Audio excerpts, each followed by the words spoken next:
That's good.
Andrew, you were caring for family, I think, when I was talking with Sandy. Yeah, my dad.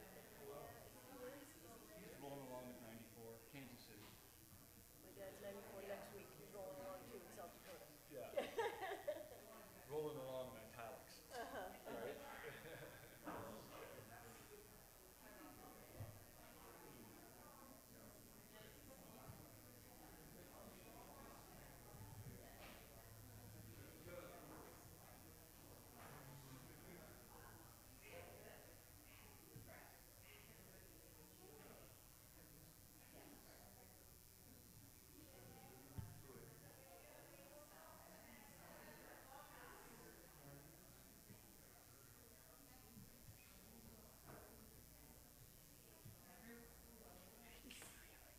Good to see you, sweetheart.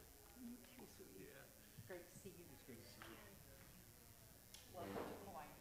Thank you. Welcome to Hawaii. We're glad you're here. Just be yourself. Not that I know. Well, I do know about being myself, but I hope we actually have some fun. We're a pretty tame bunch, Hawaii. Very loving. Yeah.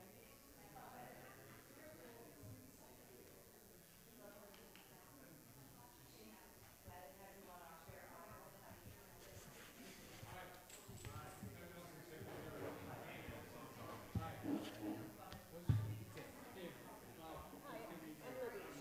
Good to meet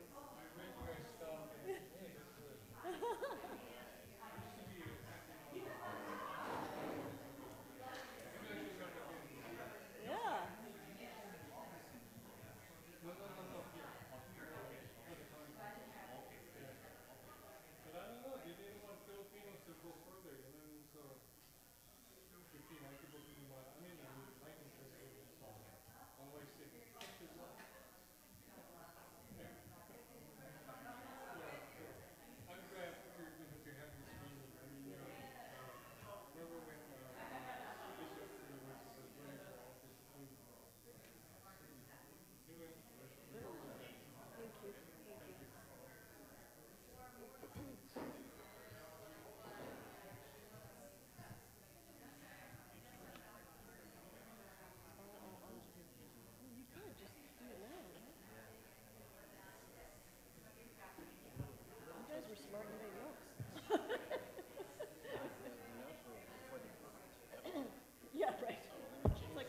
Aloha, everybody.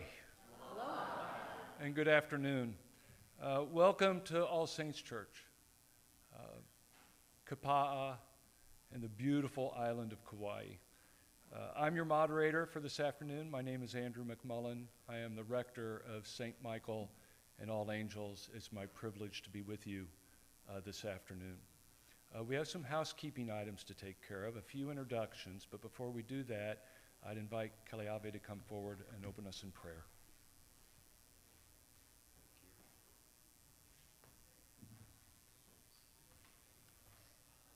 Epule kako, let us pray. Ho'onani kai noa o ka mokohaku, me ka mahalo nui e ho'okipa ai nei, ano ke ia la ho, ho'okipa ho mai I ka mako, ala nui me ka ho'opo mai kai a maloa.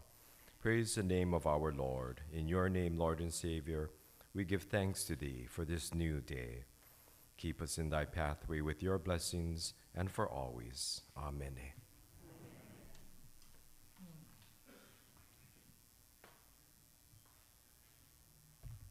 So a few nuts and bolts before we start. The first is there are folks joining us online, watching us from wherever they may be, and they may wish to ask questions by text and communicate with us. And I want to let them know out there the phone number to do that is 805-312-9211. Again, that is 805-312-9211. For those of you who might need a restroom, they're right across the courtyard. There's a number of folks out here that are members of this church, and we'll get to that in a moment, that can assist you if you have any questions or concerns as we move along. A few introductions, and I want to be brief because I think our main purpose is to spend time with these three lovely people and to get to know them. First and foremost, introduce Deanne, a member of the Transitions Committee. In a lot of ways, what you see around you is the result of her hard work and the hard work of the Transitions Committee, several of them out there who are making these happen.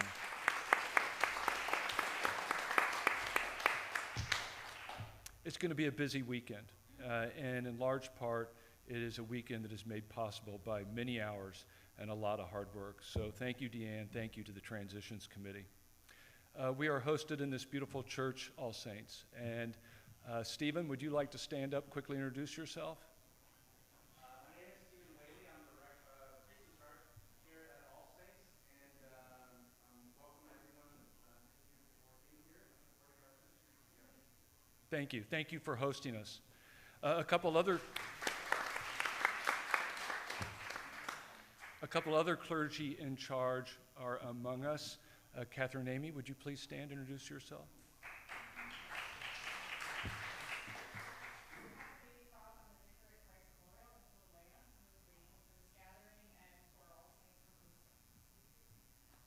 Thank you. Carrie, please introduce yourself. Hi, I'm Carrie Holder-Dokrin. I'm the vicar of St. John's in St. Paul's West Side.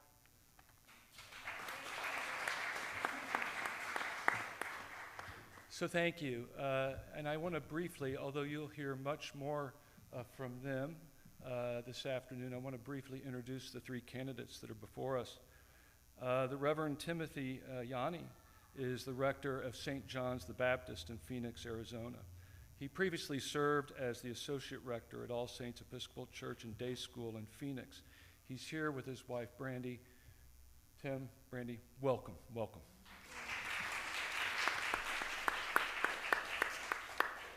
The Reverend Elizabeth Libby Berman is the rector of Church of Holy Nativity on Oahu. She's joining us today with her husband, Mark. Welcome, welcome to you both. Thank you for being with us. The Reverend Canon Andrew Arakawa serves as the Canon for Ministry Formation and the Dean of Waiola'iuha Center of Ministry and the Lower School Chaplain at Iolani. He is joining us today with his wife, Kim. Welcome to you both. Thank you for being here. So the main purpose this afternoon, of course, is to meet these three who have the faithfulness and the courage to stand for the election of our next bishop. It's the opportunity for them to share a story with you, and it's your opportunity to ask questions of them. As we go along, as the rules and as we get through the process, pretty simple actually. We're going to have a period of opening statements. They each will have a 5-minute opening statement to give and offer to you all. At the conclusion of that, we will have questions which you can bring to them. There is a microphone here in the middle which you can approach. I would ask that you identify yourself. Let us know who you are. Let us know your parish or your faith community, and then to ask whatever question you wish. Remember that the focus of this afternoon is on their story and what brings them to us. You may have a multitude of questions about what is going on as part of the search process and the election process. So as moderator, I may from time to time table questions and get some of the questions answered a different way if it isn't a question for these three to respond to. They generally have 3 minutes to respond to your question, and we'll keep doing that until we run out of time or we run out of questions. So with that being said, let's move on with opening statements. But does anybody have any questions? Is everybody okay so far? Fantastic. So, the introductory questions, there are some parameters that have been provided to me as the moderator. And those parameters are this. This is an opportunity for them to tell us about themselves as they wish, to give us some sense of their discernment in their decision to stand for election as our next bishop. Anything that they might want to offer to us as vision for this diocese, and how they might go about in implementing it. So that is the parameters of the first question, and I would ask that Libby, please feel free to take the first question. Everybody here, we're going to test the microphone first. Can everybody hear and see? All right, excellent, we're good. So I have a colleague, a former colleague from Rwanda who speaks many languages, and when his first day on our team happened in the Diocese of Massachusetts, I said, well, where should we start? And he said this long French word that said, just jump in the deep end and go. So I think that's what I'm going to do. That's what we're going to do. This is our first time to be together with you, and I'm grateful for the opportunity. I come from a faraway cold place called South Dakota. I am a cradle Episcopalian and grew up across the street from Grace Episcopal Church. My mom and dad were the secretary and the senior warden and the junior warden and put up the Advent wreath and all those good things. And if anybody needed a key to get into the church, they would just come across the street and knock on the door. So we had my brother and I, wonderful grounding in the church, a wonderful foundation for our whole lives. So other than being across the street from the church as a favorite place, my other favorite place growing up was Thunderhead Episcopal Camp, which is in the western part of South Dakota. I wrote a little bit about this in my essays for the committee. It was a place where Lakota and Anglo kids got together in the summers, and I started going at age 10 and continued into my college years when I was able to work as a counselor and program director. And that was probably my first and most formative experience of multicultural life in that diocese, which, like many others, is very separate around ethnicity. A little bit later, flash forward to college and graduate school, I moved to Boston. So from a very small town to a very big city, which was another cultural shift, and was one of those people who went to church every Sunday, which is kind of unusual, at least among those that I went to school with. Anyway, but we also got to explore. Friends of ours all went together in groups, and we would go and visit folks from different denominations, and that was a terrific experience as well. I was in Boston in those early years that I experienced my call to ordination, and it was while working with, I was in a residential life program with college freshmen, about 300 of them, and their residential advisors. When kids would get in trouble, they would end up in my office or on my couch. And I would say to them, do you want a self-help book as you're sort of trying to get through this? Do you have a good friend, or do you take yoga? And I would sort of present all these things on what I called a cake plate. And then I would say, do you have a rabbi, a pastor, or a priest, or a spiritual home? And I kept thinking, that's the one I want them to pick. And it was then that a friend of mine said, you know, you really ought to think about ordination in the church. I think that's what you're called to do. That's a little bit about me. I went on in Massachusetts to be in a couple of different parishes and in service as well to our bishop as canon for congregations. We really helped the congregations in a large diocese, about 160 congregations, with all manner of things. So if folks had issues with finance, issues with property, issues with budgeting, issues with conflict, some of the really stressful moments in congregational experience, we would assist them, and we also oversaw the clergy deployment process. So when congregations were in transition, that was another piece of the work that we did. We're supposed to talk a little bit about our application and how we came to apply, and I think many of you know that I did not initially apply. I was concerned about the stamina required after a 20-year episcopate and what might be required, and also pictured myself sort of alone looking at this very large piece of work. And it wasn't until a group of dear colleagues of mine on retreat in February said, we hear that you should think about this again, that I reconsidered. And that was the reason for my petitioning in February, just before the slate officially came out. I hope that you all will ask questions about vision, because that is one of the important issues before us, I think, in this diocese and in any diocese. And my hope would be threefold. First, that we would work together as an ohana, as a community in our diocese. Secondly, that we would figure out what it is together that we want to do. And thirdly, that we would amass and gather up and figure out how to find the resources to do that. We've been able to do that at Holy Nativity with an incredible team, and I hope that we would do that in our diocese, whoever the next bishop is. So thank you.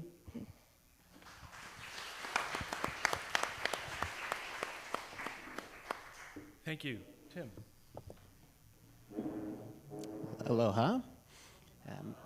My name is Father Tim Yanni is how we pronounce my last name. People call me Yanni, and that's okay, but it's actually pronounced Yanni.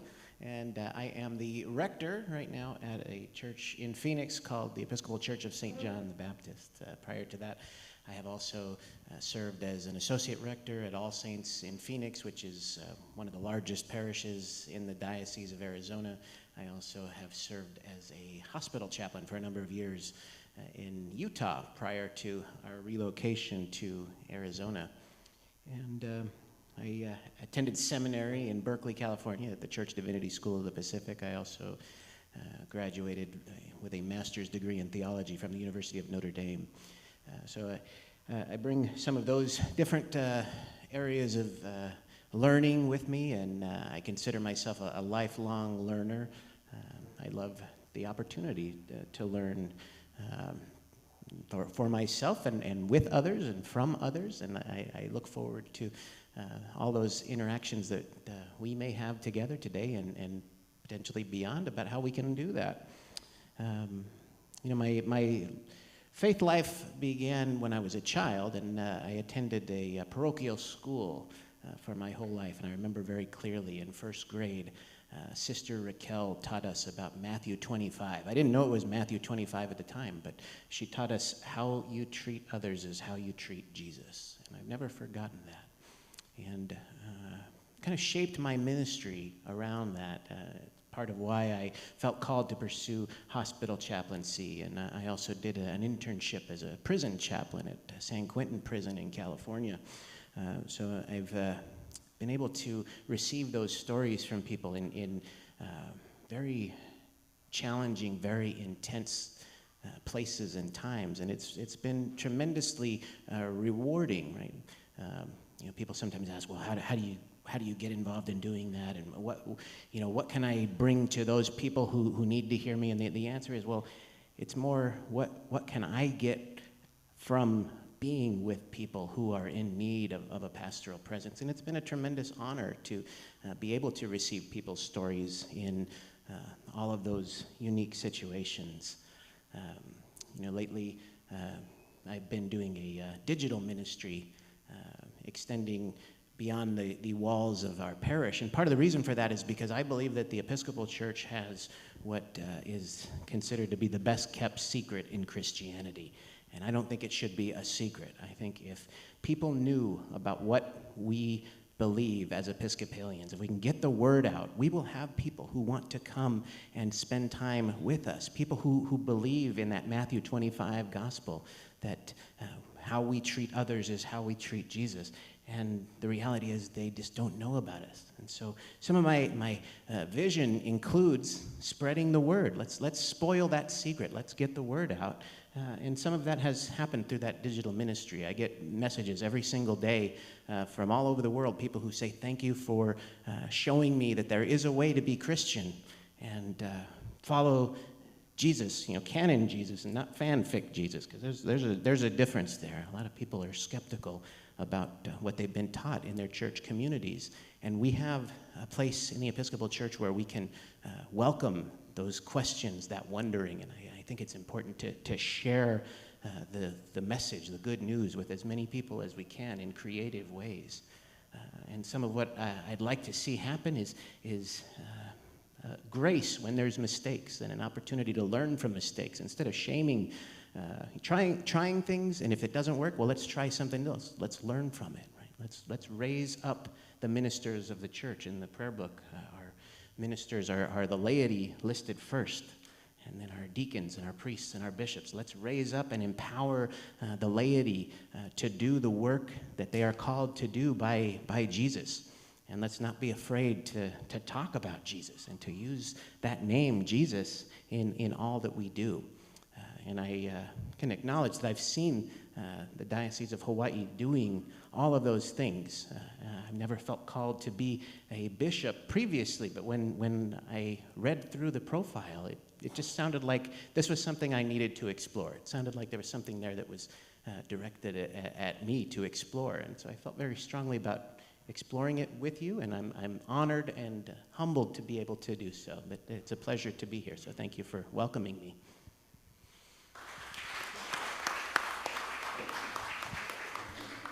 Thank you, Tim. Andrew. Hi, friends. Hello. I just want to first of all say how grateful I am to be here and with Libby and with Tim and coming into All Saints and the very warm welcome we all got with the lei, the big hugs, and the gorgeous weather we're having in Kauai today. And I'm Andrew Arakawa, by the way, excuse me, sorry. And I grew up here in Hawaii. I born and raised and grew up in Waipahu on Oahu. And as I was driving in this afternoon after our flight, I was thinking about the last time I was here on Kauai. And it was for Suzanne Kobayashi's ordination. And I remember coming out of the airport and driving with Ha'aheo and Steve Costa in the car and the beautiful drive over here. And coming onto this property, it had actually been the first time I stepped onto this property, and it was just absolutely gorgeous. I appreciate the labyrinth. I love the openness of this space. And being here for Suzanne's ordination, I think it tells a little bit about me and what I value. And it'll even answer the question of why, not fully, I mean, Suzanne, I truly appreciate you, but you're not the only reason why I'm up here applying for bishop, but it'll give a little bit of an indication of that. That what I experienced here on that day, because after the ordination, there was the 100th anniversary of this place, of All Saints, and it was this huge, beautiful, gorgeous community gathering. And there were proclamations being offered to this place. You know, politicians were coming out. The community came out. And I just truly appreciated it. It was so heartfelt because one of the things I truly value is this sense of community, of being together as a group, as a community that can gather to experience joy with one another, to celebrate an ordination. And then for the wider community to come out and celebrate with this place as well. It was absolutely gorgeous. And so that sense of community is one of the things I truly value. And about the neighbor islands and Kauai in general, I still understand that all of you, your congregations, are still community hubs, gathering places for people to come, and all of you are the presence of Christ in your communities. And that's just absolutely beautiful. The second thing about Suzanne's ordination is that it was truly a reason to celebrate. Having someone ordained to the priesthood who was formed out of our context, who went through our formation process. In a diocese that has about 90% of our clergy leadership coming in from the outside, to have somebody formed within our context, to put that forward, someone with that level of understanding of context and place is absolutely gorgeous. And I'm pointing to you, Susanna, but I'm also pointing to Mary Margaret Smith, who went through similarly, locally formed and lifted up. And I believe that is truly important to us. And I think one of the reasons I have been called to apply to be the next Bishop of Hawaii is because of this sense that representation matters. We're in a world right now where DEI issues are being challenged, that we are in a world that's divided and polarized, and that having a contextual lens of our place and being able to be the one who can represent Hawaii within the context of the House of Bishops, within our partnerships with Oceania and Asia, is very important. And I do believe I'm not called to be a bishop somewhere. I'm called to be a bishop here in Hawaii because I believe I'm uniquely qualified at this time of our diocese with all the transitions and changes that we're going through in our place, in our world. And I believe that I can be that bridge bishop as well. So thank you.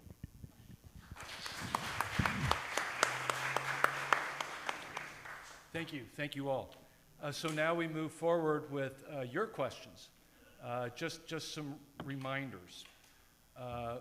Please do your very best to keep your questions as concise as possible, which will allow these three to keep their answers as concise as possible.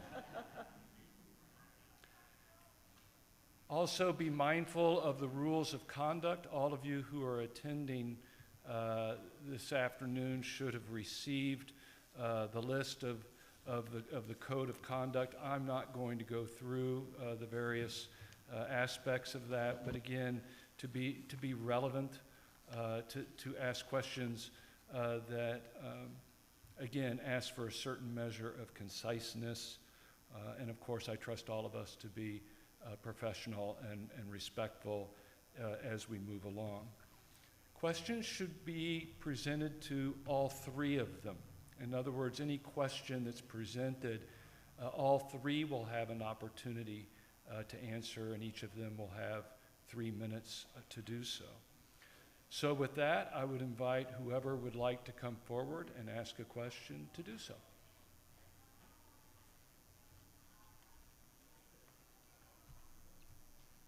Okay, I'll start.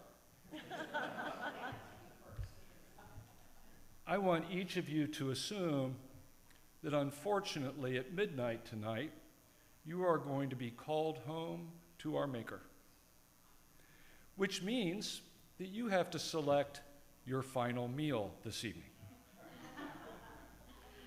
What meal do you select and why? Andrew, you're up.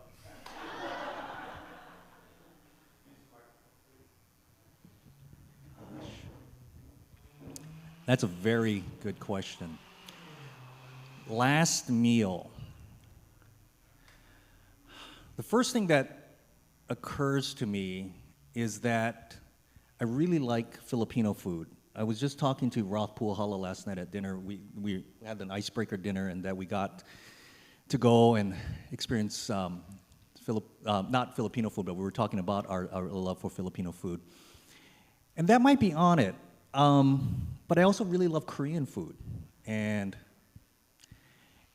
that's part of it too. Japanese, Hawaiian. And, you know, I wrote about this in one of my pieces, or it was probably in my video, if some of you saw my video. I talked about rice and how important rice is in growing up. That within our context, the binding thing, and it's actually literally sticky, right? So the binding thing is this rice that undergirds a lot of our meals that we have here locally. And so I would hope that my last meal would have rice as this kind of reminder of where we come from, and not like just any kind of rice. I really appreciate like really good like rice from Japan rice, you know, and it's just so beautiful in your mouth and the texture and the little pearls, and so I think that's what I would do. Thanks. You're going to need to get a big table.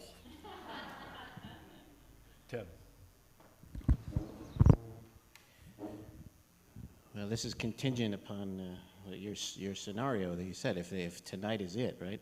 So when after my wife and I got married, we went on our honeymoon, and one of the places we went was Italy.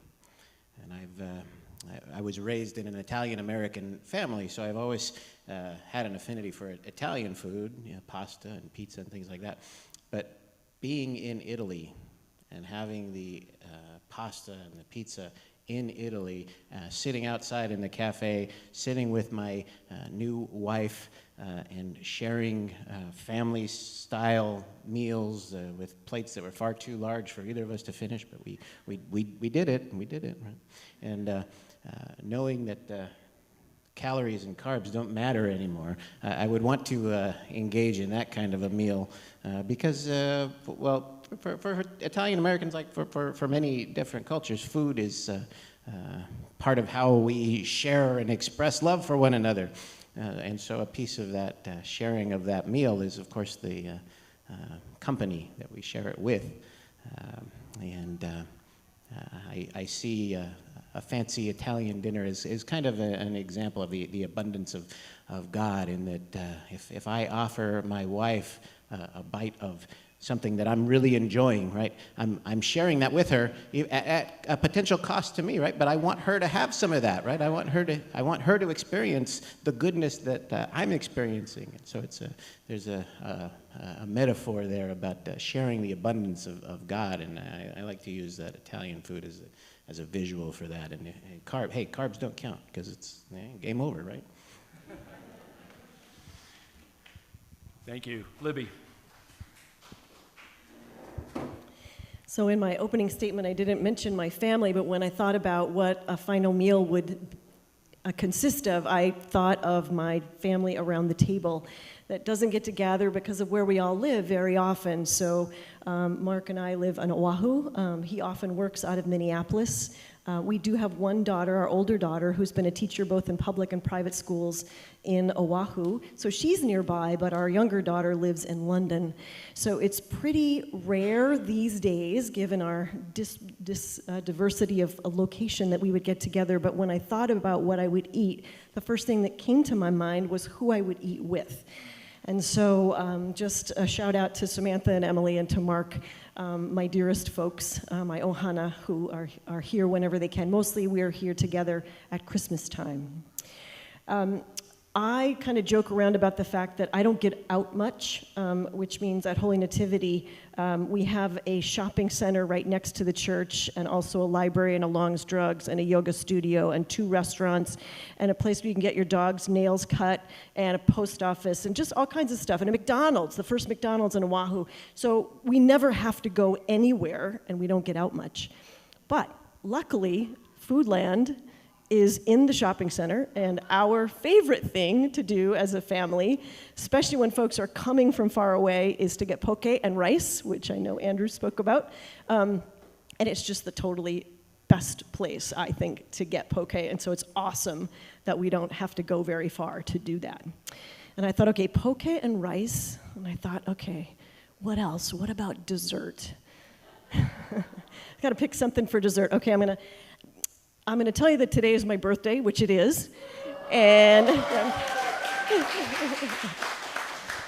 and I always have red velvet cake for my birthday. I've always had it since I was 3 years old. My older daughter's very concerned that we're not going to get there tonight with the red cake, which I think we're not. We might. She might be baking one now and bringing it over to the hotel when we get done and back to Oahu. But if this is my last night on earth, I want Foodland Farms poke, rice, I want my ohana around the table with me, and I want my birthday red cake.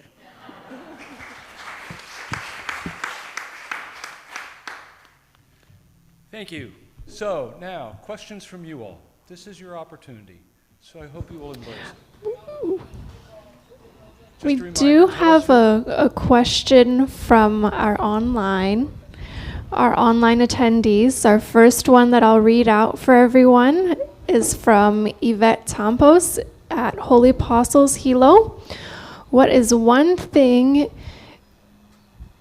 you would like to report out to the diocese as an accomplishment after your first 100 days in office as bishop?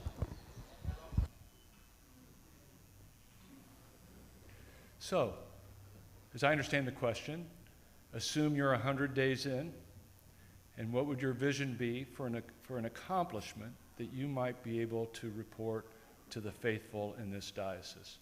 And Tim, you're up first. Well, thank you. That's not a question I had thought would come up. 100 days, that's a very specific amount of time.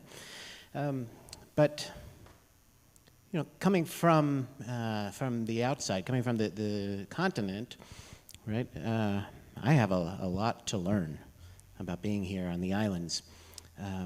And the best way that I anticipate doing that is by relationship building with you all, with the clergy of the diocese, with people in the community, with people who are not affiliated with the diocese at all, but with building those relationships and engaging with people. I know 100 days it sounds like a long time. It's not that much time. But what I would like to say would be an accomplishment after 100 days in would be the opportunity to have a meaningful conversation with all of the clergy, first of all, and second of all, as many of the parishioners in the diocese, the members of the diocese, the laity of the diocese as possible, because I want to hear from you. I want to hear what your stories are. I want to hear what your hopes and dreams are,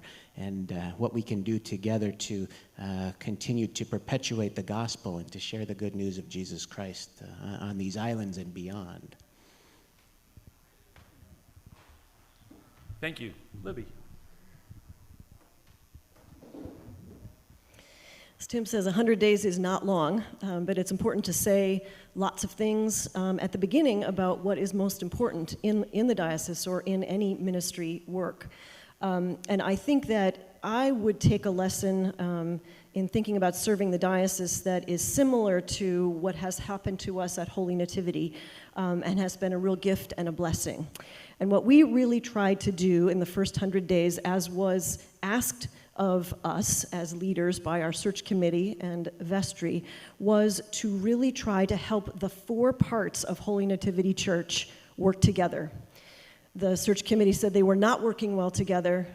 That was one of the tasks at hand. And starting on day one, and certainly in the first 100 days, experiencing that, walking from our thrift store to our gym, which we rent 7 days a week, to our school with 135 kids in it and 35 staff members, our congregation with 100 families in the directory, a parking lot, a cell tower, a rectory, a this, a that, whatever. Folks were not, they were very clear about the fact that they weren't working together.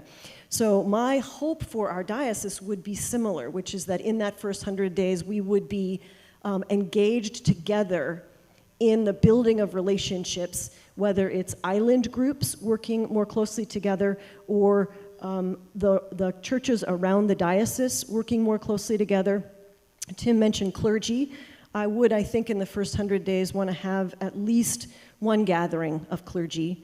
I'd like to be able to say that I went to every one of the islands on which we have congregations, and my strongest hope would be that we would continue that work which bishops and people before us have started, and that is to really move in a direction of knowing one another, building relationships even more strongly so that we can identify strategies that we want to share, things that we most care about doing together, and then figuring out how to do them. But step one is, and again, I think of the 4 super different parts of our congregation at Holy Nativity on our campus, and I think about the super different parts of all of our congregations across the islands. The first step is really naming a desire to connect and build relationship. And so that's the thing that I would most hope to do.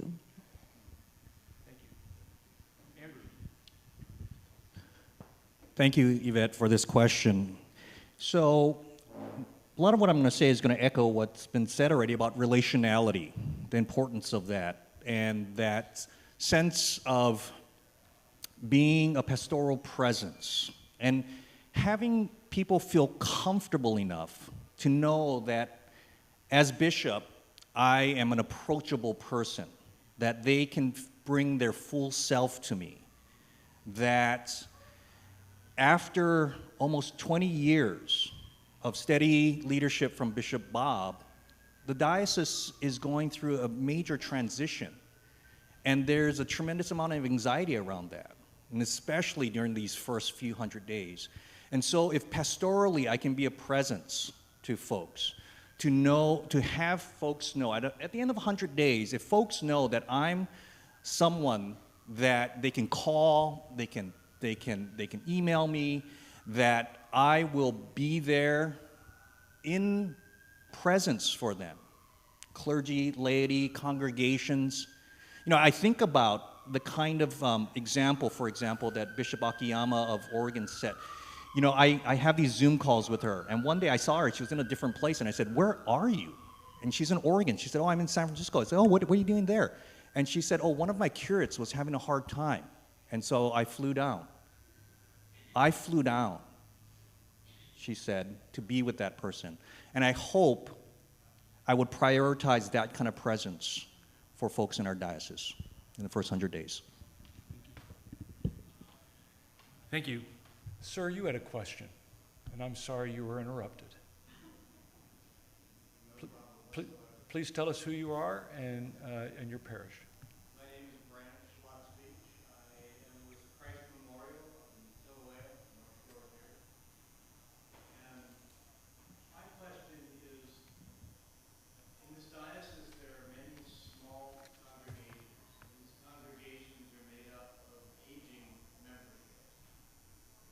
And the sustainability of our membership, the sustainability of our financial security as a church is very real and very much at risk over the next many years. So, as bishop, coming into this diocese, what thoughts do you have about what you as bishop and what the diocese can do to support these churches, of which there are, I believe, many in the islands? Thank you, sir. Libby, you're up first.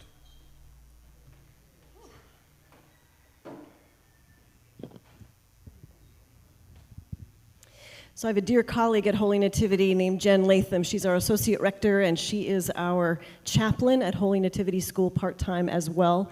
And I told her that I was going to bring her name up here. It could be many times, given the inspiration and care that she has for our congregation and for me. But in particular, I wanted to say that she suggested that we put on our business cards the quote from Isaiah, "For lo, says God, I am doing a new thing. Do you not perceive it?" So it's not, oh, back in the day we had a choir of 50, and oh, back in the day we had a Sunday school of 75, right? God says, for lo, I am doing a new and different thing. Do you not perceive it? And I think of Jen and others saying, God's over here, we're looking over there, but God's over here doing a new thing. Do you not perceive it? So we have experimentation in our congregation at the forefront of what we do. And I know that I heard from the business world that fail fast is really important. So if we do a thing and it doesn't work, we just jettison it and say, that doesn't work. What are we going to try next, right? And we're trying to follow that thing that is on the back of our business card from Isaiah, that God is doing a new thing. Two things that have worked at Holy Nativity, and which I think work in other congregations, is really engaging families and young people, and not saying over here, gosh, I wish they would come to church and put their hands in their laps for 45 minutes while they sing our hymns from the 1982 hymnal, but maybe we could have pizza church at 5 o'clock and have kids out rolling around in the grass and participating and sharing communion with each other and having a whole bunch of Costco pizza for the next half hour and playing on the playground. We have, over the course of 5 or 6 years together, really come up with what are two congregations.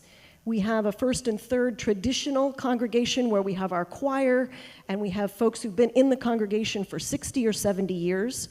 And then on our second Sunday, we have Family Sunday, where we have all kinds of kids that Rev Jen is inviting from the school. And then in addition, on the fourth Sunday, having pizza church at 5 o'clock. There is, I believe, no going back to the old ways. I do believe that we have been just blessed at Holy Nativity by an opportunity to do that experimenting, failing fast when we need to, moving on, and seeing God bringing some families and children to us. And I guess what I would say is, in closing, that it is not so much for us who is in the pew on Sunday morning at 9 a.m. In our congregation, 800 people come across the campus every day, and what we feel like is that that's our constituency, that's our ministry, those are our people, and that's where we should be, friends.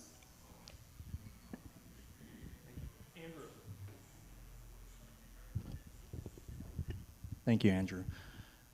So, I agree with what Libby has just presented, that church is needing to look different.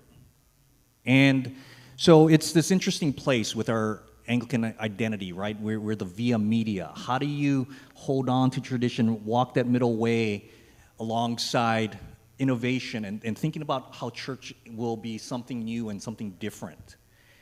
And it's a challenging thing. You know, and we talk about how we need to, as the presence of Christ in our communities, we need to be out there in the community meeting people where they are now. So I acknowledge that there is ministry out there. And I also acknowledge that there's a weariness that folks feel around how many hours more can I put into this effort. And so I think all of that needs to be held, and we need to have an understanding of how we want to move forward. I was part of this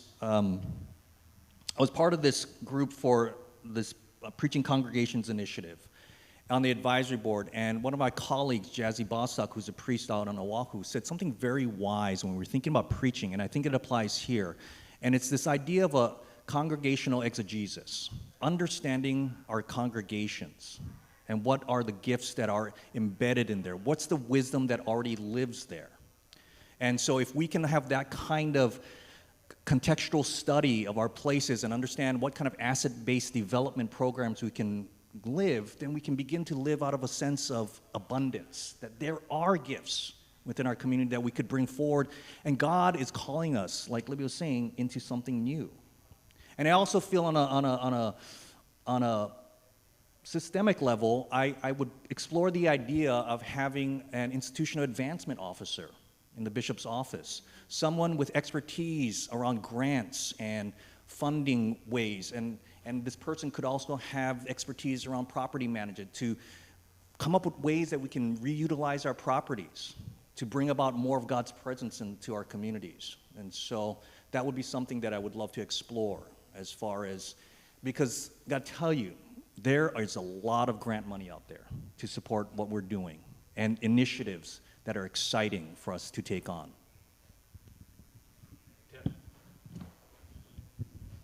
Thank you both, and I think I think we're all kind of on the same wavelength as far as that goes. I'm guessing many of us are familiar with the old joke, how many Episcopalians does it take to change a light bulb? 4, 1 to change the bulb, and 3 to complain about how much better the old light bulb was, right? Change is something that just happens, right? And the church right now is changing. Sometimes we hear people say that the church is dying. The church is not dying. The church is changing. And it's not necessarily changing because of anything any one person is doing to push the change, right? It's just changing because the world is changing and the needs of the world are changing. And so what I would like to see us do as a church, and not simply as this diocese, but as a church, and by the way, I've recognized the Diocese of Hawaii as a forerunner in promoting progressive theology and receiving change, right? But embracing change and allowing it to happen and see what it is that people need. Because, as I said earlier, people are seeking the kind of Christianity that we celebrate as Episcopalians and Anglican Christians. People are seeking that. They're just not familiar with how the liturgy might work, right? And so what that means is we look for ways to be accommodating, right? We look for use of technology. At St. John's, we have... you have them here. Screens, right? Screens like these that project the service, the order of worship, right? The prayer book is wonderful, but if you don't know how to use the prayer book, it could be pretty confusing, especially if you've got to juggle a prayer book and 2 hymnals and a bulletin and all kinds of stuff. So making it as easy as possible for visitors to come in and experience what it is that we do and communicate the liturgy in a way that makes sense. Right, some of the things that you're talking about are real things, but if people feel welcome and people feel encouraged to ask those questions that they've been shunned for asking previously, and they recognize that, hey, I am welcome here, even if I don't know the calisthenics of the liturgy, right, I'm welcome in this place. Right, people will come and people will participate, and they will feel like their church is their church, even if they don't have a custom or a culture of attending every single week like the Episcopalians of the past have. I've got members at my church who are very dedicated members. They just don't have a culture of attending every week, and so they come maybe once or twice a month, but they're just as dedicated. And I think we need to embrace that kind of a welcome and allow the change to just to happen, not force it, but just receive it. Thank you. Next question.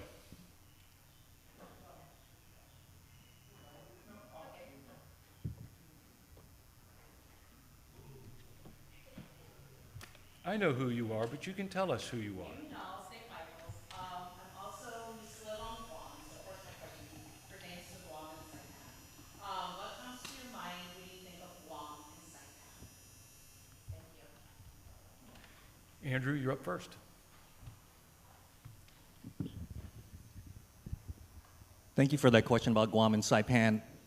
I guess the first thing that comes up for me when I think about Guam and Saipan is that we need to figure out ways, as our diocese, to more fully embrace them to understand their narrative, their story, their cultural context, and how does that story intersect with ours or add to ours in a way.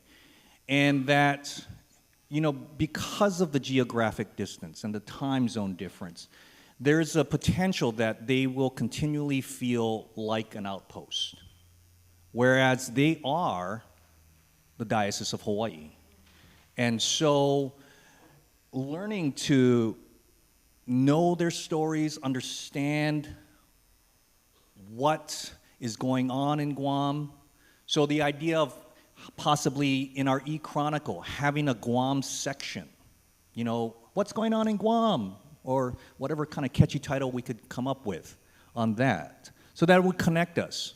And in other ways, it would be to ensure that in significant decision-making bodies that there is continual representation from Guam and Saipan. And, you know, this it's kind of embedded in there, and when I say these things, I am in no way an expert in that geographic area.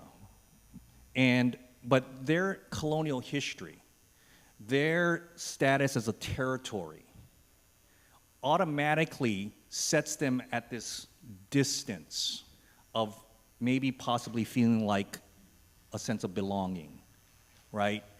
And so as followers of Christ, one of the things that we want to make sure to do with this area of the world is to embrace them fully, knowing that you belong. I see you out there.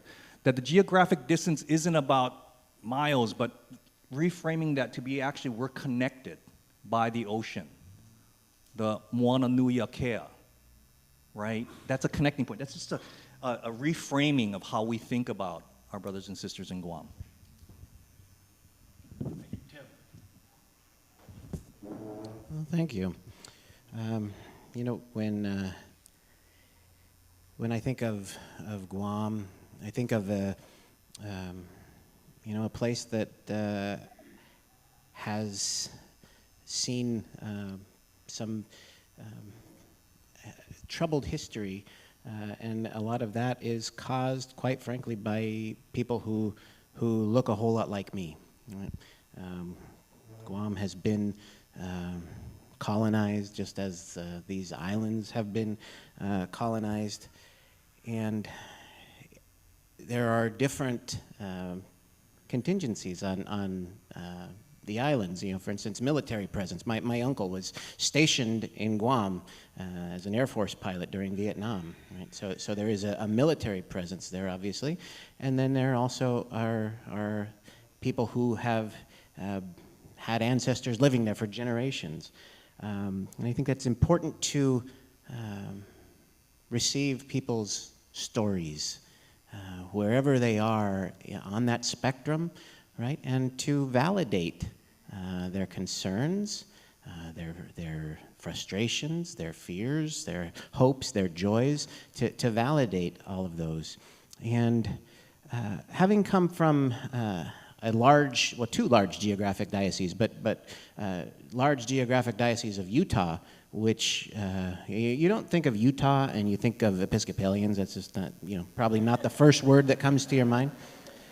The diocese is the entire state, right? And so we had a lot of communities. Of the 27 congregations in Utah, only 5 of them were parishes. The rest were very small mission churches, and many of them very remote. And I had a unique opportunity as a chaplain who didn't have a Sunday call at the time to visit all of the parishes. I wasn't doing that as an official representative of the diocese, but just somebody from Salt Lake coming and visiting people made people feel appreciated. And so I understand that is true here in the Diocese of Hawaii as well, that there are some small congregations that may feel like, it's Honolulu-centric. And I think it's important to acknowledge those communities and to raise up those communities and to make sure that those communities, not just lip service, but that people know that you are seen, you are valued, you are important, and we want to make sure that you know that and from a genuine place.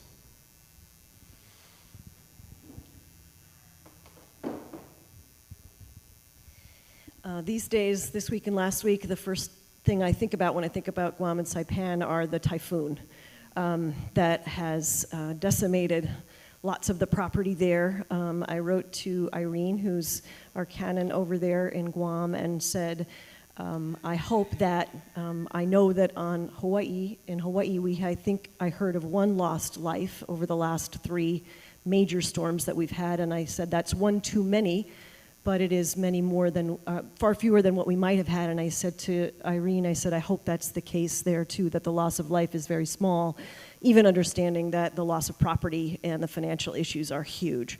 So praying for them and keeping them in our hearts and minds. I know our bishop has called on us to send contributions over there, and that he has done as well a contribution out of his own discretionary fund. So prayers for them. Both of my colleagues have talked about how land was taken, and I think the pictures and text that have been most familiar to me came from an article I read a while back. I think it was in the New York Times Magazine. But the pictures I particularly remember and the stories I remember of having land taken feel like they are more recent even than the Hawaii stories, which, as I think of the Hawaii stories, I think of the land being taken as very, very recent, but Guam and Saipan even more so. And so we don't need to spend a third set of minutes here talking about that, other than that I want to acknowledge, as my colleagues have done, that that is the case. A story that is similar across the continent with regard to indigenous folks, which is true here in Hawaii, and it is also true in Guam. And so much reconciliation work is needed. The last thing I wanted to say was a really positive thing, which is when I was in one of the rooms at the Bishop Museum about a year ago, I saw a video, and it was made by a woman who talked about Oceania altogether. And what she said was, and this really rung true for me as a person who grew up in a landlocked state in the middle of the continent, right? And she said, everybody says, oh, all these islands, Palau and Guam and, all these islands in Micronesia, that they're all like disconnected and how terribly sad that is. And she said, they totally don't get it. The water connects us all, and we feel like we are one all together. So if we can take what Tim and Andrew were saying about how we want to bring this very newest part of our dais closer to us, I will try to remember, and I hope that we all try to remember, that water that we feel like makes so many miles between us actually just connects us. So welcome to Guam and Saipan, and we hope to really connect with you in the years to come. Thank you all. Dilip, I think you were next.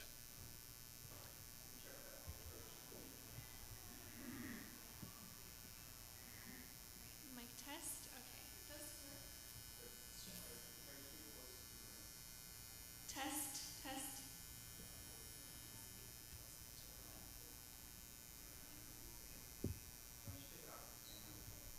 Thank you, Andrew.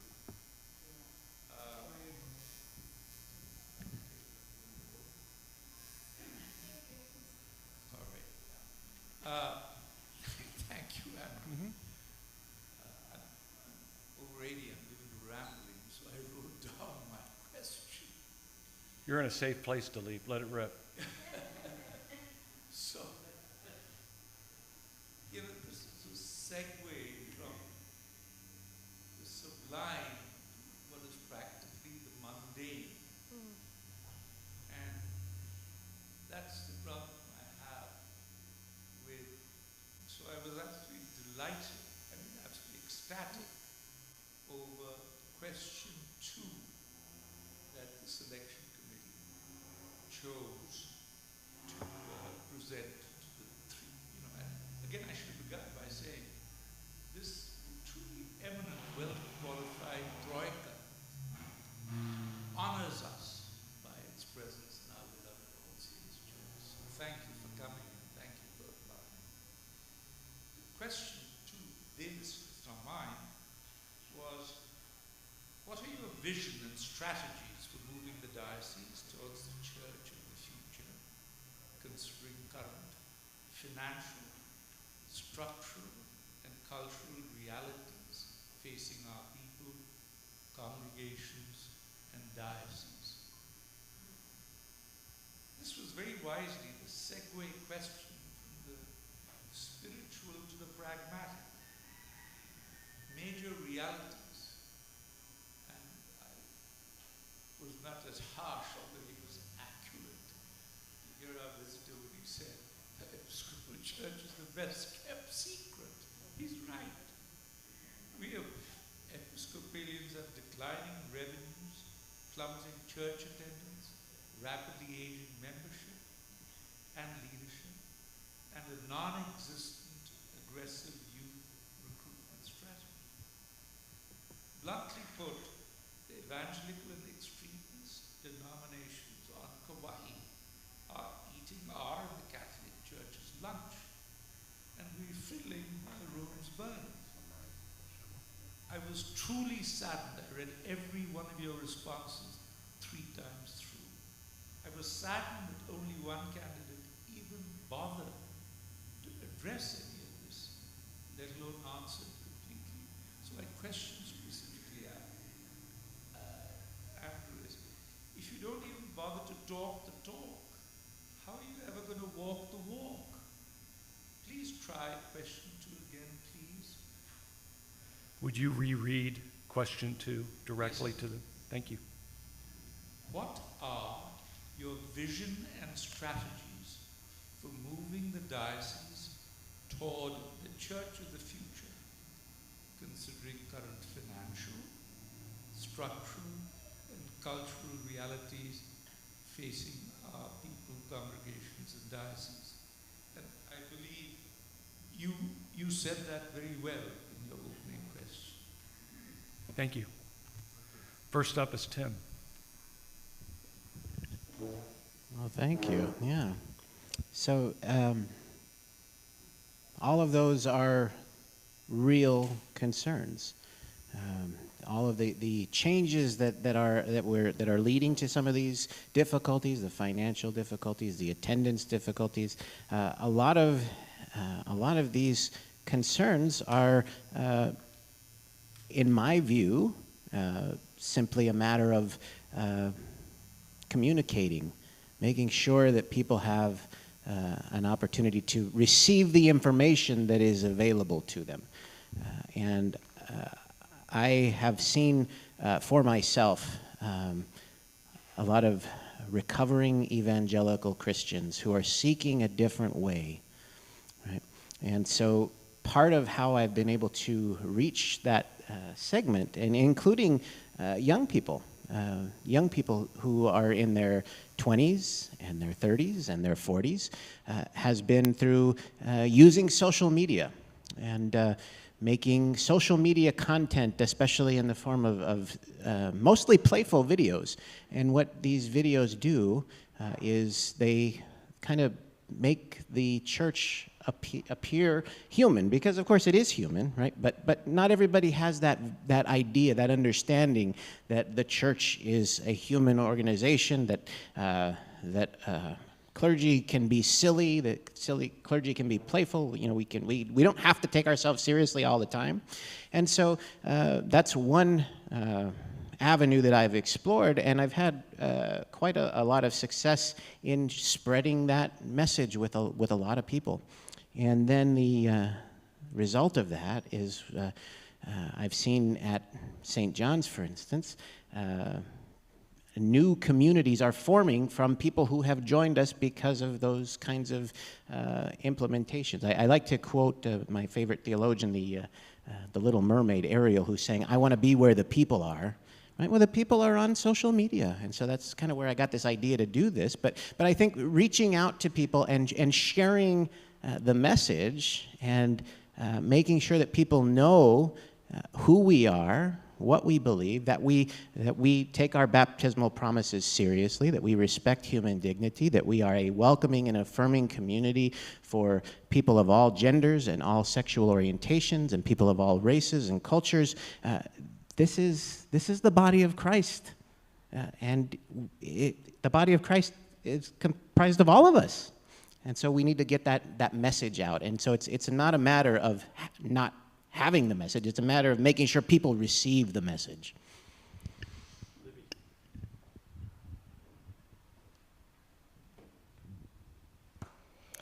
So 3 thoughts come to mind in response to this question number 2. And I'm not really sure which one to start with and which one to end with, because they all seem really important. And I agree that the vision question is perhaps the most important among the questions that were asked by our committee. I guess I'll start with the cultural. We have in our diocese, and many of you know, this curriculum called Ho'imipono, and it is fashioned for us. Started in the Church of England, but has been written for us in this diocese. And it regards the way in which we are related to one another. And it invites conversation about not only Hawaiian background, but the stories of those who have come from other places, including folks like me from the continent. Understanding that the way in which we see issues, the way in which we see God, the way in which we see the world is incredibly important, that we cannot take any of that for granted. And that has been an incredibly important part of our work at Holy Nativity. We've had a couple of workshops involving leaders from those 4 parts of the campus that I talked about. And I think that curriculum has not been as widely used across our diocese as it can be, and it has really great flexibility and strengths. So I would say we need to work on that with that tool or whatever tool we can to build relationships in our community. Secondly, I think that going back to my question about what God is calling us that is new, sometimes I think it's not about the buildings we have, it's not about the budgets we have, it's not about the clergy we have or the structures we have or maybe even the liturgy we have. We need to be thinking outside the box about where God is calling us, what God is calling us to, and what we can let go of in order to hang on to the precious things about our current situation and then move into the future. So some really serious discernment is in order. And then I tend toward the practical, I tend toward the strategic, the implementation of strategy and making sure that outcomes happen and that kind of stuff. I'm just built that way. I'm sure there's a Myers-Briggs profile that goes with that. But I agree with Andrew, who mentioned before that we've absolutely got to do some fundraising. And he mentioned grants. What I would say is we need to identify donors who have significant resources. I'm not sure when there was last a capital campaign in the diocese. We had one at Holy Nativity, raised just about $500,000 a couple of years ago on our 75th anniversary. And in the state of Hawaii and in Guam and Saipan, there are people who have resources who would love to share and that have not been tapped. So those are my 3 ideas. Thanks for the question. Incredibly important. Yes, thank you for asking question number 2 again. And first of all, I just want to thank you for acknowledging Ho'imi Pono. I was the convener of that group that put it together, so it's very precious to me. It's a very precious program. And I just want to echo something that Tim said earlier, that the church is not dying. The church is not going to die. And we've talked about this in other responses where the church is changing. And oftentimes with change management, it is about helping people through loss and grief. And so for me, I believe it would be disingenuous to my leadership style to stand up here and throw out a vision and throw out like 5 steps or strategies that would bring us to this vision. In the sense that my leadership style is one of collaboration. So instead of mapping out a fully fledged vision with 1, 2, 3, 4, 5, 6, 7, 8, 9, 10 steps to get us there, which is important. I am one who likes to get wheels on an idea and get it moving. I believe the approach for me and my leadership style would be to, again, develop that sense of relationality, that deep listening, visiting each congregation and understanding what are the gifts there, what are you hoping for in your place, and how can we together create this vision? Create this vision for your congregation, your community, create this vision for our diocese together.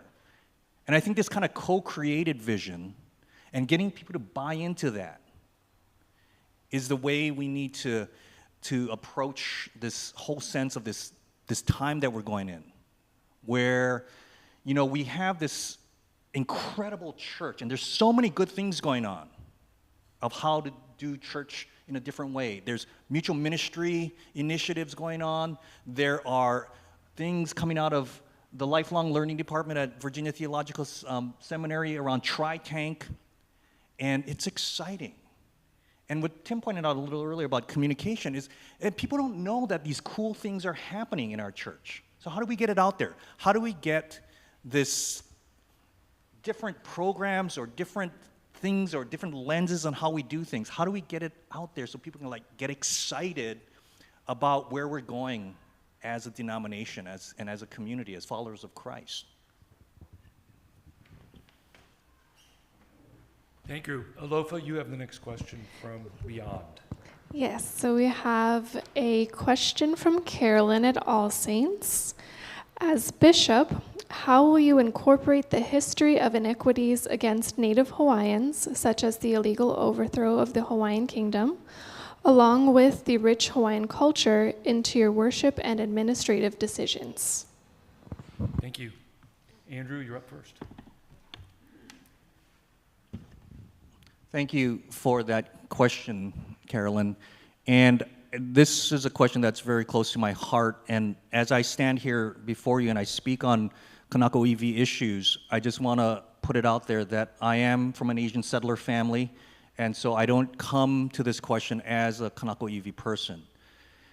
And I truly believe that with our colonized history here in Hawaii, it is important to center Kanaka Iwi voices, to move our denomination or our diocese towards a more equitable place over the years that has not been met. You know, I often talk about how Anglicanism is an ongoing conversation with the context within which it is. Unfortunately, here in Hawaii, and I think we pat ourselves on the back and we take a pass because we say, oh, the king and queen invited us. But there's a tremendous amount of work that still needs to be doing, because that conversation, that Anglican conversation, has privileged certain voices over others. And it's not a matter of us, you know, we have whole lists. We have those malama, pono, kuleana, and we can look at those words and we can go, oh, okay, we do that, we check.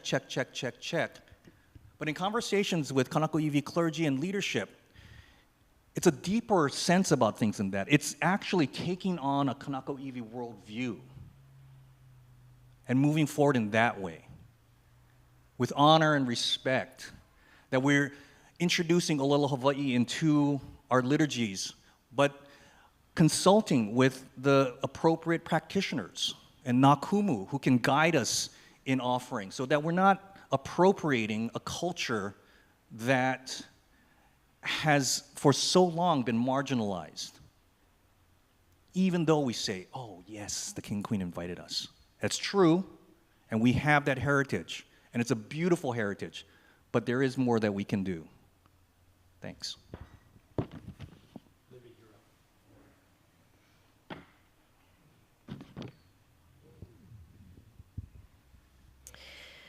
I was talking with a friend about some of the essay questions and interview questions in this process, and inevitably there would be one or more about Hawaiian history in the islands and the overthrow and the time as a territory.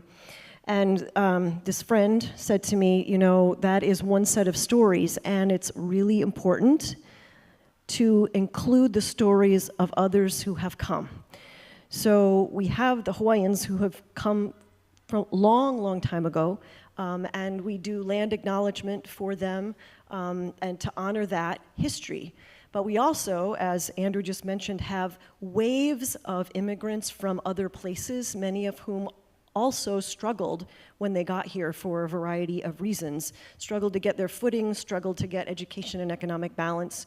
And my friend said to me, when you think about Hawaiian issues, not only think about Hawaiian history and the taking of the land from Hawaiians, our indigenous population here, but think also about the Japanese and the Chinese and the Filipino waves, and currently our Micronesian brothers and sisters who are moving to Hawaii, looking for a future, looking to build.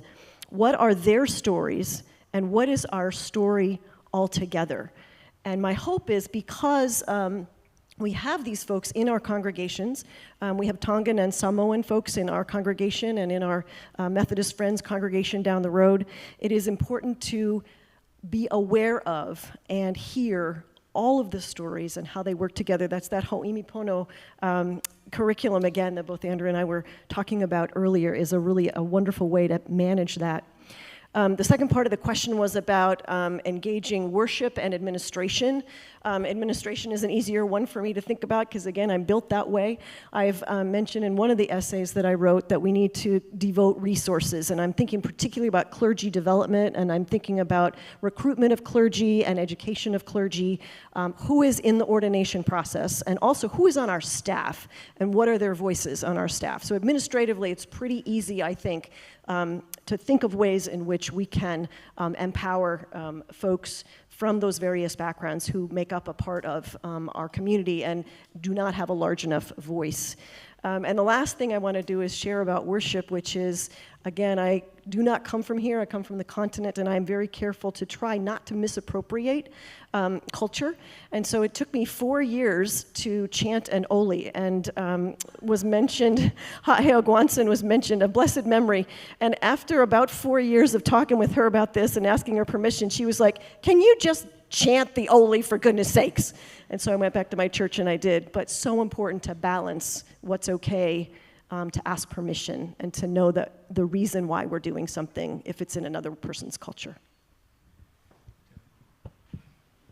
Well, thank you for that question. Quite honestly, that question hovers over what was my biggest hesitation about entering this process. You know, I'm just some dude from Arizona, right? What business do I have being the bishop of Hawaii? And that's one of the things that I've really wrestled with, because you know, there has been a lot of pain and a lot of harm caused, quite frankly, by people who look a whole lot like me, right? So that's one of those things that I wrestle with, and I'm also sensitive and aware of. And it's not something that I can fix, but one thing that I can do is to listen and to receive story, right? I'm guessing that you ladies will be familiar with this. There's a meme going around asking about whether you'd rather be with a bear or a man, right? If you're one-on-one, right? And a lot of women choose the bear, right? Because men can cause harm against women, and unfortunately do, right? Women don't know who they can trust, right? Well, a lot of women trust me, right? Come to pastoral conversations with me, and they'll bring concerns to me that they otherwise wouldn't, and much to the chagrin of my wife, unfortunately, that a lot of women come to talk to me. But why is that? Because I listen, right? They know that their story is safe, right? And so what I want to model is that kind of effective listening and a willingness to listen and to receive, and not to try to fix the problem, but to listen to what the problem actually is, and what we can do together going forward, and continue to raise up those voices that are unfortunately too frequently silenced, so that those voices can be amplified and people can feel a sense of empowerment to do and say what it is that they need to do and say. And liturgically speaking, I'm of the mindset that if it's not prohibited in that prayer book, well, that kind of means it's fair game. And so incorporating and continuing to incorporate local customs and Hawaiian traditions into worship, I think is a wonderful, beautiful thing. At St. John's, we have, it's not prohibited. We use bubbles at baptism. And the reason we do that is because a little girl came to me and said, I want to blow bubbles. And I said, well, why not? So now every time there's a baptism, we get bubble wands, and we distribute them to the whole community. And during the baptism, we have people blowing bubbles. And so incorporating kind of that, people like to say outside the box, but maybe the answer could be in the box. So expanding the box thinking and being open to trying new things and receiving new things. And if it's not prohibited, then hey, well, let's give it a shot and see if it works. Right? Let's incorporate those kinds of things. Thank you. Next question. Sure.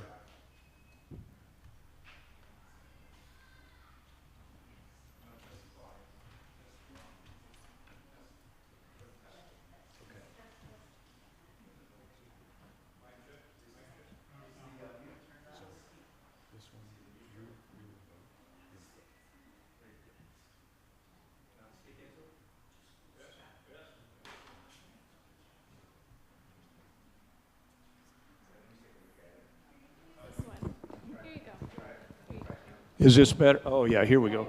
Yeah. Thank you for coming. I'm recovering from hip surgery, and I'm not very mobile.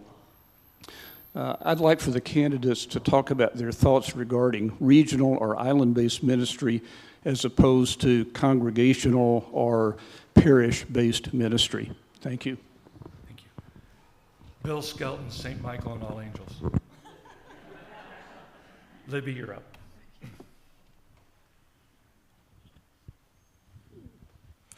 So the question was about inner island as opposed to congregational alone ministry, as I understood it.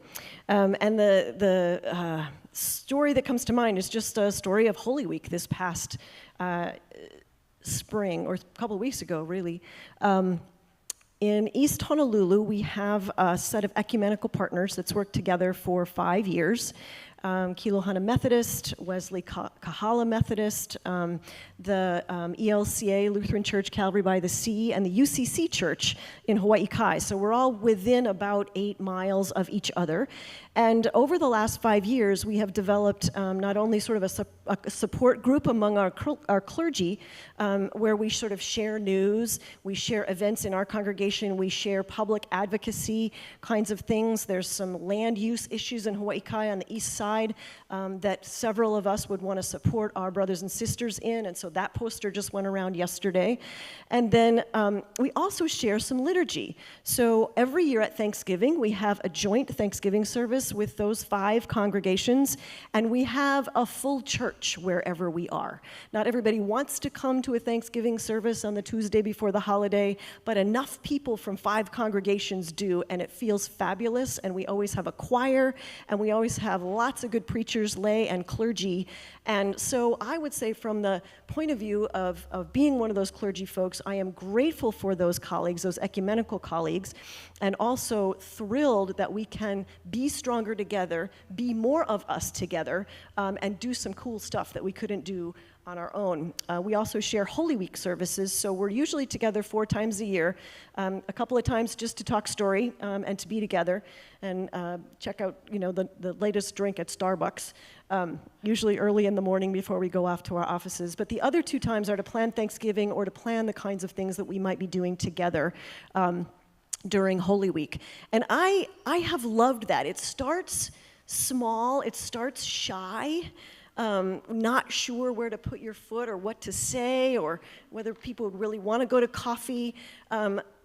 And then it builds. And so we are, I think, in our 5th year this year. And we've sustained clergy changes, upheavals of various kinds in a couple of the congregations, and really just truly walking together. And I know that there are groups of Episcopal congregations that also already do that, either on Oahu or other places. But the one I know best is the one that our church is in. And so I can do nothing other than completely support the notion of doing this work together. Amen.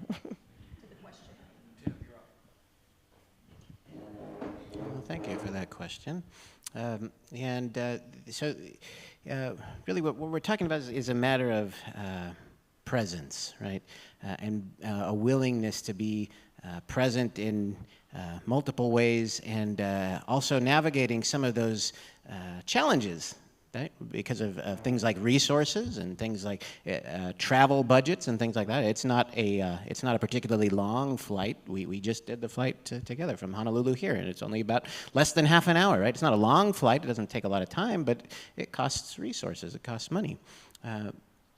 But there are ways to kind of shrink the geographic distances that are between us, so some of that onus goes on.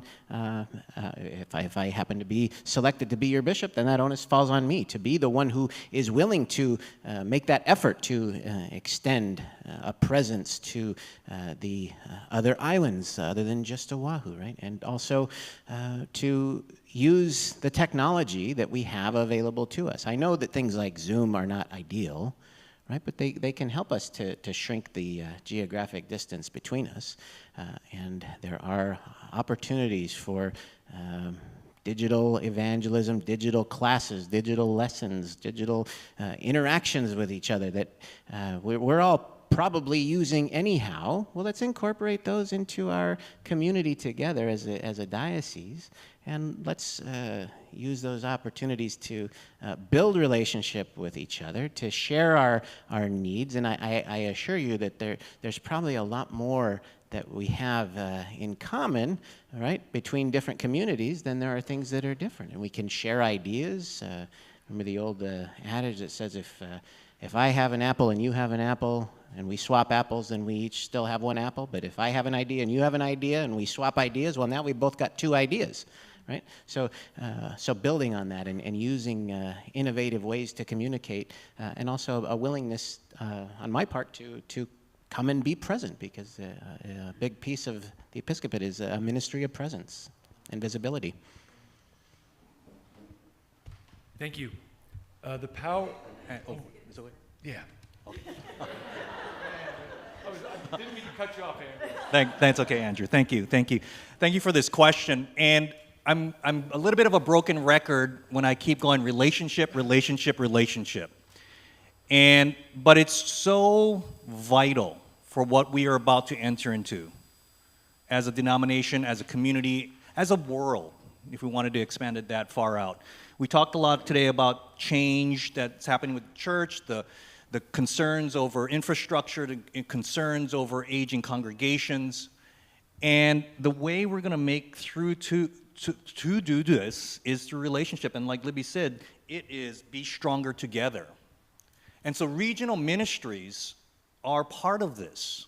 I would love to see deaneries robust and functioning within our diocese where clergy can come together, think about projects together so they're not feeling so isolated and alone in the work that they're doing. I would love for congregations to get together with other congregations. And it's in this way that we will move forward together. And so this idea of regional ministries is exciting to me.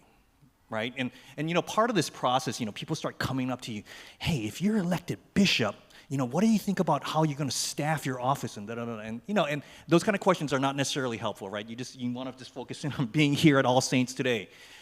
And, you get thinking about things. And so, ideas like, what if we had regional canons out of the bishop's office to join together and to be that hub from which these kind of regional ministries can function best from. Out in Guam and Saipan, we have Irene out there, Mother Irene, and she is the canon bishop in Guam and Saipan. So there is already a functioning canon outside of the bishop's office, and in that way. So just different ideas like that. But I just want to echo what Libby and Tim said, that this sense about we need to do things together is vital towards this new threshold that we're going to be crossing into as a church and as a diocese. Thank you. If you're elected bishop, you're going to remember that bit, aren't you, that I tried to cut you off during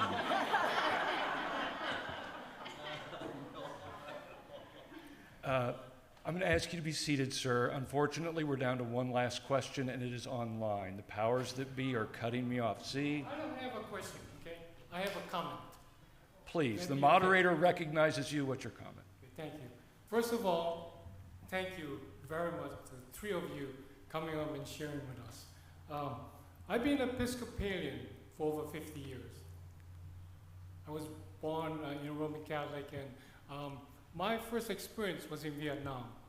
The guy said, "You want to go to church?" "Yeah, I want to go to church." Helicopter came down, a guy dressed like Andrew came out, and he's Episcopalian. What the hell is that? Anyway, I was baptized in Episcopal church, when I first got married to my wife. She says, "We're getting married in Episcopal church." How do you spell that? Yeah. Now, I've gone through a lot of the programs that that Episcopal church has, and I congratulate the three of you, or whoever will be the priest, bishop for this church. But as I said, there's a rise and fall in the church. There's, we had the blessing of the Holy Spirit and all of that, and some that went by the wayside, but then I think we used to have here in Kauai, congregations, I don't know if they do that yet, with the new priests and all the priests get together. And there's, I've been on diocesan council and, Senate committee. So you have the job. We'll be praying for one of you, to do the right thing. So I congratulate you for coming, and my comment is God bless the three of you.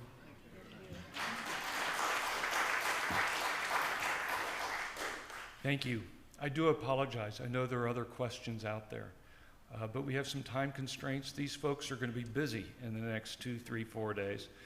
So we need to honor their time, honor their energy. We have one last question. It comes from Alyssa. What's the question? Yes, so our last question is from Aaron Richardson Severin, a clergy member. Can you briefly articulate your theology of generative AI and large language models, and how you would shape policy in the diocese around this new technology? Tim, you're the lucky one to go first. Oh boy, well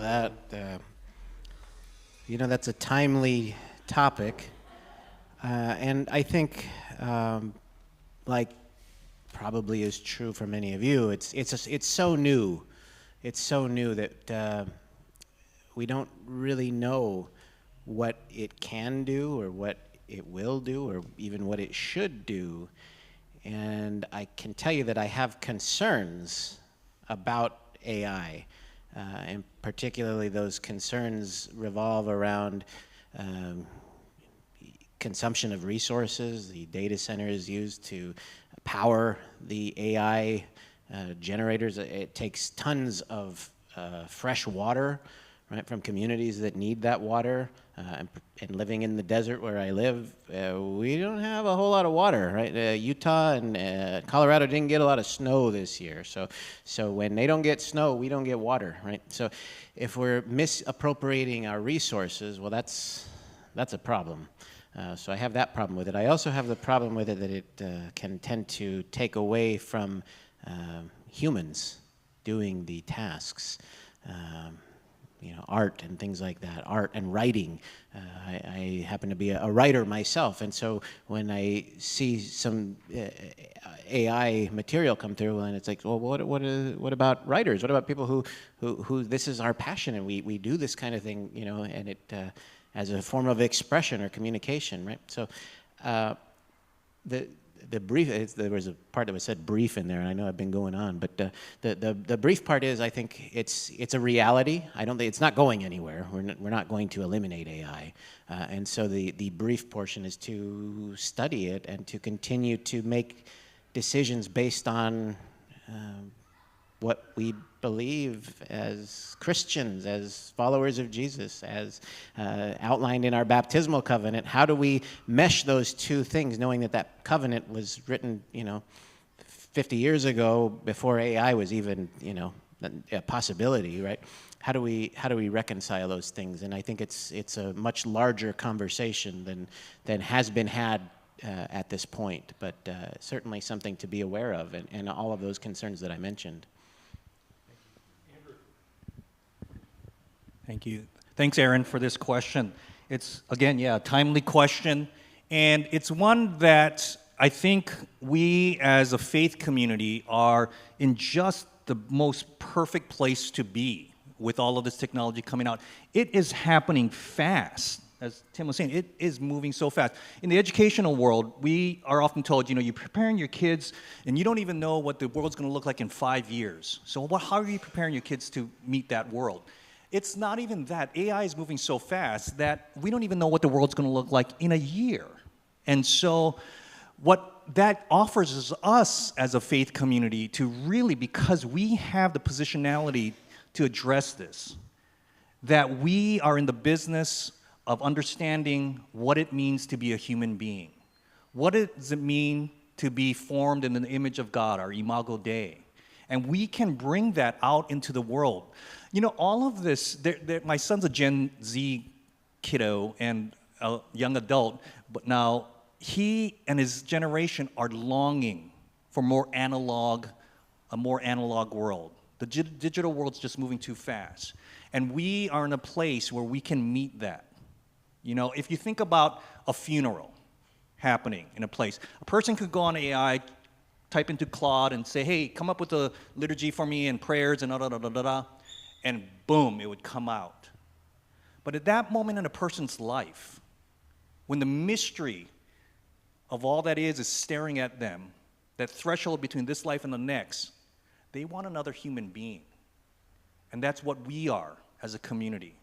And so how do we, as a community, in the midst of all of this speed that's happening around us, maintain our sense of being human beings in this world that longs for more of that human contact, more of being that presence of God that cannot be funneled through circuitries and all of that.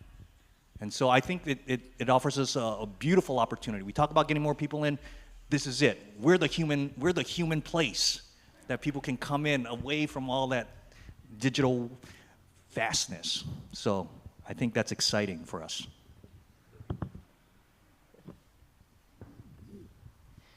This is just amazing to me that this is the last question, and I'm the last speaker. I'm also humbled by the fact that I am kind of the Luddite in my family, and I have a husband who does research in this area professionally, and I have a daughter who teaches in high school, and she teaches AI and computer science.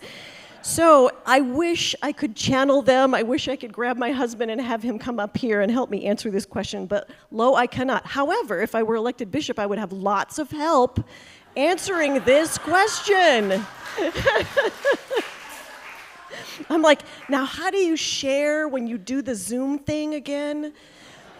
Anyway, I put that in my list of that we had to do strengths and weaknesses or areas for growth, and I totally put this in my areas for growth. So that's, true confessions. I would also say, though, that what I think about AI, like a lot of things, is that it is a new toy in society that we have invented, but we do not know how to manage, all right? Like fire. Fire is so cool. Look at this. It makes things hot. Oh gosh, it also burned down that tree, right? It took human beings a while to figure out how to manage this cool thing that they discovered. Also, I think about cars. Well, that's cool, right? Oh, we should try to figure out something like roads or how to not run over people, or maybe we need some rules, right? And so I think with all kinds of social media, internet, emails, that kind of stuff, we have this amazingly powerful new toy called AI. And we really, as human beings, do not know how to manage it yet. So one of the things my daughter and I and my husband were talking about the other night was just she's helping advise at her school about how AI might be taught to students in the academy in the 9 to 12 grades at her school. And she said, I can teach how it works because I'm a computer scientist. She's like, and some teachers need to try to figure out how to use it in their disciplines.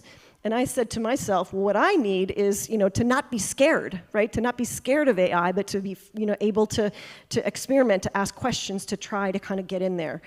So again, I admit I'm sort of the Luddite of my family, and I cannot answer directly Aaron's question about how exactly I would use this in the administration, but I do hope that I have a spirit of curiosity. I hope that I have energy around a new toy that we don't know how to use yet, but that is very powerful. And then I also just wanted to give a shout out to Erin. She's one of our newest priests in the diocese, and her ordination and Hannah's ordination were at the cathedral in January, and just want to say across the miles, I think you're not nearby but far away, but love you, so glad you are among us as a clergy colleague, and thank you for that really hard last question.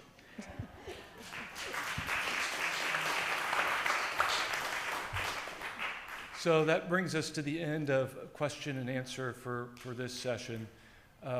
We will have closing statements in just a moment, but I want to remind you all, I assume that many of you still have questions and still would like to be engaged with these folks. Still explore your minds and your hearts and where God is calling this diocese. So there's a reception following. Feel free to join in and greet our candidates, greet each other. The meet and greet sessions continue through Sunday. You can access those through the website, so please feel free to do that. And again, the convention, the election is rapidly approaching us, May 16. All sorts of information on our website, diocesan website, to guide you in that if you have questions. So with that, each of these three have 3 minutes to share their concluding thoughts. And the first to go is Andrew. Thank you, Andrew. I, again, want to express my gratitude for our time here this afternoon and for all of you coming out to be with us, and for those of you joining us via Zoom.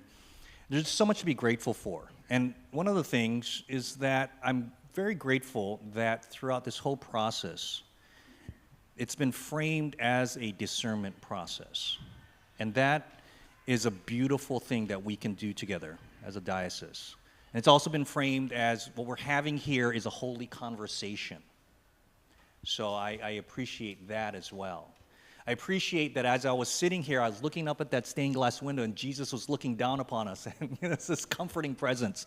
And so I'm just very grateful. And I'm a firm believer that we can find the joy in our communities. We can bring that out into the world. We can live into our baptismal covenants deeply and meaningfully.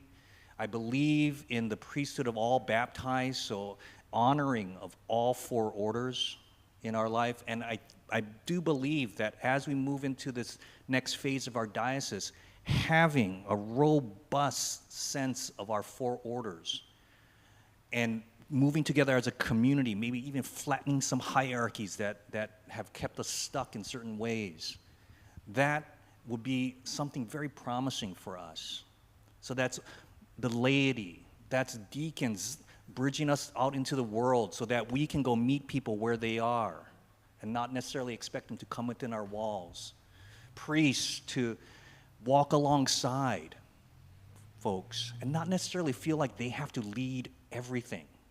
We're all in this together as baptized people. We're all ministers of God. We're all people longing to have a deeper connection, a deeper sense of spirituality.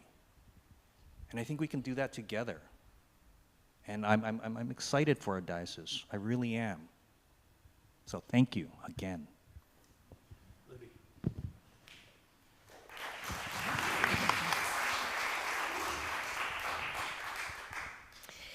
So I am a gardener, and I love having the opportunity in Hawaii to be in a whole different area of the world with all different plants than I ever have been in. I have a friend who's very jealous of me when I moved from South Dakota to Boston, because she said in the gardening bands you've moved from number 4 to number 5 on the back of seed packets.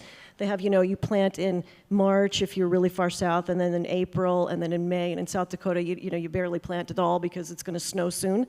Anyway, I moved to Boston, and she's like, now you're lower. And I called her when I got the call to come to Hawaii, and I said, now I'm in like zone 47. I'm like super excited about this. Anyway, don't know the names of anything, don't know how to grow anything, except that apparently everything grows all the time. And I'm thinking about gardening as I think about kind of our diocese, or as a concluding thought from me today. I've been sort of really deeply engaged spiritually in this process. It's been a growing experience for me. And I was thinking about the first time that I really experienced the holy in prayer, and it was in seminary in a class on prayer that I loved. It was an opening up of all these different kinds of prayer that you can do. And so I was doing this prayer where you pick out a verse, and then you just sit with the words and see what happens in your mind, in your heart. And it was that one from John, that if you are one who takes out communion, in our prayer book, there's a couple of different verses that you can choose from to begin your service of communion in someone's home. And one of them is this one from John, which I almost always choose. I am the vine, Jesus said, and you are the branches. And I come that you might bear much fruit. And I think of our diocese in that way, that we are all of these branches. We're the islands, if you will, or we're the palm fronds, or we're the whatever it is that we get to grow in this amazing part of the world. I think about the lilikoi vine with all of the branches that it has. And another one that I've learned about and grow on my lanai is the ali'i, which is stand strong even in the wind and it just pops right back up. It's really strong. It belongs here. It lives here. So I think I just want to say to you all that as Andrew and Tim are, we're grateful for this opportunity to talk with you. I am grateful for thinking of Jesus as the vine that we are all growing on, whether it's lily koi or whatever is in your imagination. And I pray along with you that God helps us in our discernment in this process and helps us flourish like the lily koi and everything here as our diocese in coming days and years. So thank you so much. Mahalo.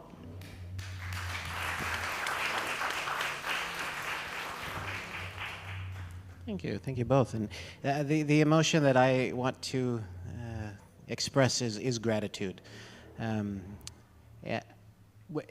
I started this process, I had no interest in pursuing the episcopacy. And I had no interest in leaving the parish that I serve and where we are doing a lot of really good things. And I have a lot of people who really love what we are doing together as a community. And so there was a piece of me that was a little confused about why this tug was so strong to pursue this call. And at the same time, I had sleepless nights that just that tug wouldn't go away to explore this call. And so questions about why is there this tug? Why is there this tug? And part of this experience has answered some of that question for me, and that is that I am not coming out of this process, regardless of the outcome, I'm not coming out of this process unchanged. And that is a credit to you as a diocese, as a people who follow Jesus. Your welcome, your willingness to entertain the possibility of a goofy guy from Arizona coming out to stand to become your bishop. It's a tremendous honor. It is the honor of my life. And I recognize that if that were the case, that I would be called, that it also would present challenges as far as relocating geographically and kind of grieving some of those losses of those that community that I have in Arizona. And at the same time, if that were to happen, it again would be a tremendous honor.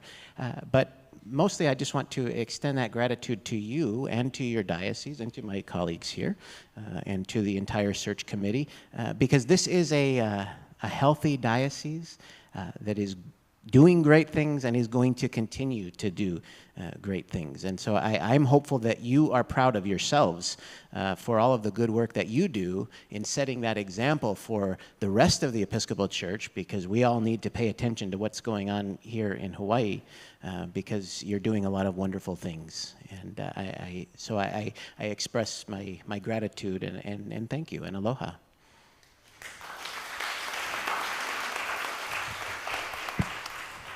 So we will conclude with prayer, but if you'll indulge me one closing comment.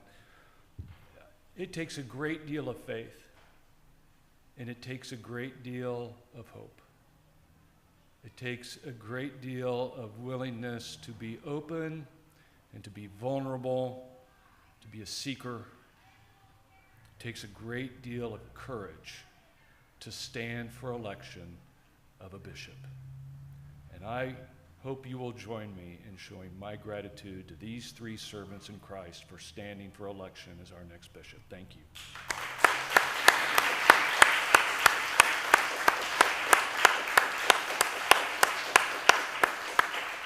Kaliavi, will you do us the honor?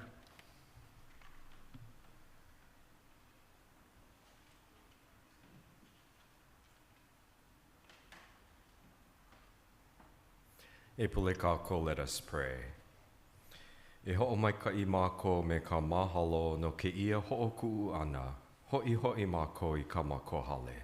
Ho ka awale na mea maikai ole, o po maikai mau ka mākou o lakino, a me ka nau au maikai a hui ho ai. We give thanks, O Lord, for a grateful and blessed event. As we dismiss ourselves to return to our respective homes, set aside misgivings. Bless us continuously with good health and wisdom, till we meet again in the near future. Amen.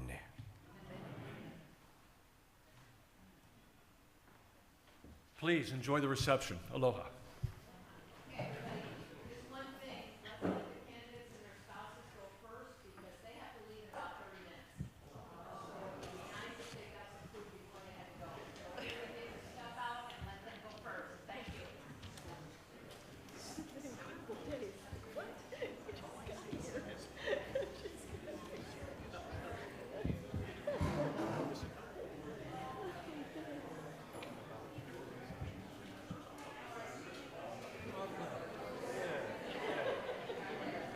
No, I think these are holy times.